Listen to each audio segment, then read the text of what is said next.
मंच के मध्य में विराजित हिमाचल प्रदेश के प्रथम नागरिक, सादा जीवन उच्च विचार के प्रतीक पुरुष,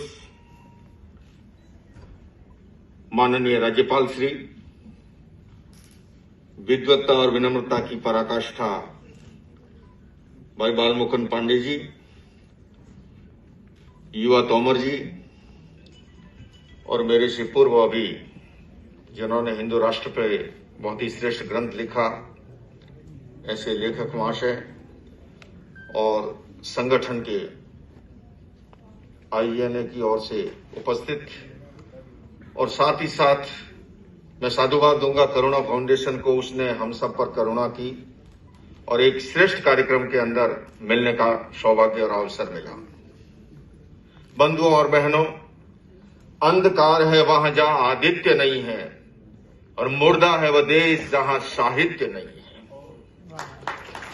साहित्य हमारे जीवन में आलोक स्तंभ बनकर के हमारे जीवन को आलोकित करता है, हमारा मार्ग प्रशस्त करता है, हमारे जीवन की दिशाओं को स्पष्ट करता है और हमें हे गे और उपादेय का ज्ञान करवाता है। क्या हमारे लिए छोड़ने योग्य है, क्या ग्रहण करने योग्य है, और हे गे और उपादेय और क्या जानने योग्य है। अभी भाई बालमुकुंद जी ने जैन परंपरा के संतों का उल्लेख किया और निश्चित रूप से जैन आगमों में भी मार्गदर्शन मिलता है। कहा गया भगवान महावीर की वाणी में, पद्मम नानम तवो दया। पहले ज्ञान होगा तभी दया का, करुणा का, अहिंसा का आचरण कोई कर सकता है। ज्ञान के बिना मार्ग स्पष्ट नहीं होता है। साहित्य हमारे भीतर विवेक की चेतना को जागरण करता है और विवेक की चेतना जब जागृत हो जाती है तब जीवन में क्या अच्छा है, क्या बुरा है, क्या करणीय है, क्या अकरणीय है, ये विवेक जागृत होता है। और इसी को महावीर कहते हैं विवेके धम्ममायी। धर्म क्या है?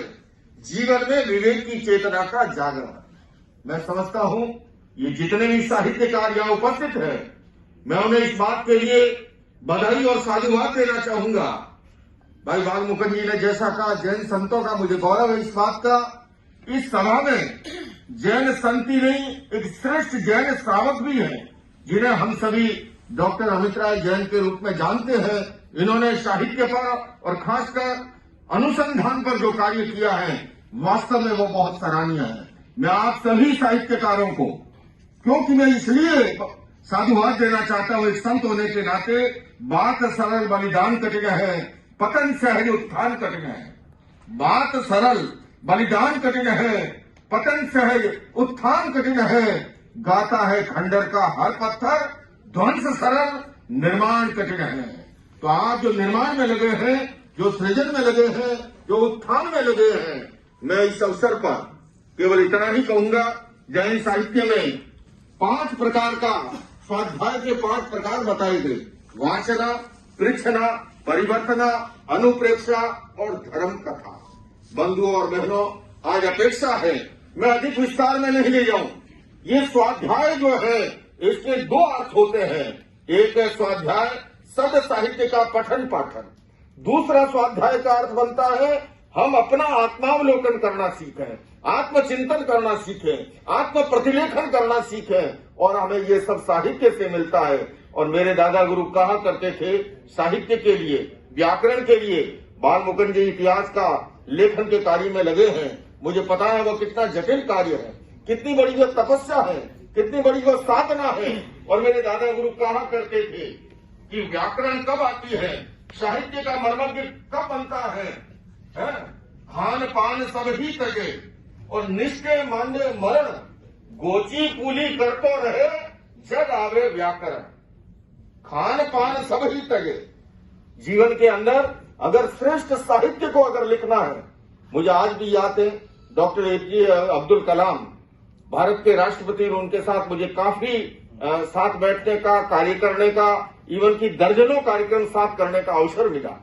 वो एक बार मुझे जब बता रहे थे कि जब साहित्य के कार्य में लगते हैं, जब लेखन के कार्य में लगते हैं, भोजन भी पीछे छूट जाता है। मुझे शोभालाल गुप्त जी का संस्मरण याद आता है कि वो जब भी कोई ग्रंथ लिखते थे, एक समय का भोजन ही छोड़ देते थे।